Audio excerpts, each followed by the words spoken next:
Hello friends, today our video topic is how to check the resistance. Before starting the video, I request you to subscribe my channel and press the bell icon.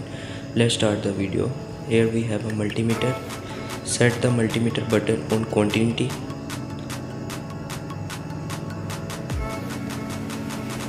Here we have some resistance that we check it is good or not.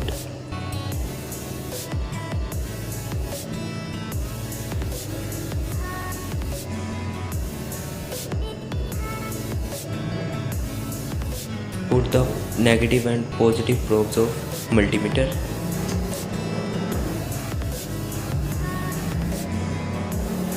Now check the resistance.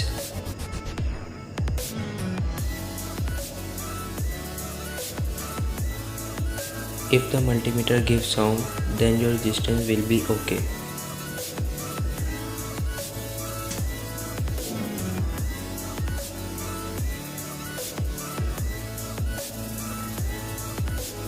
If the multimeter does not give sound, then your resistance is not good.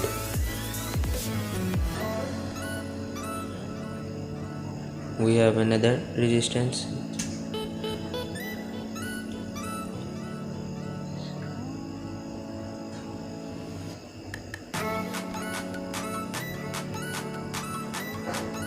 It is good. Thank you for watching. Please subscribe my channel.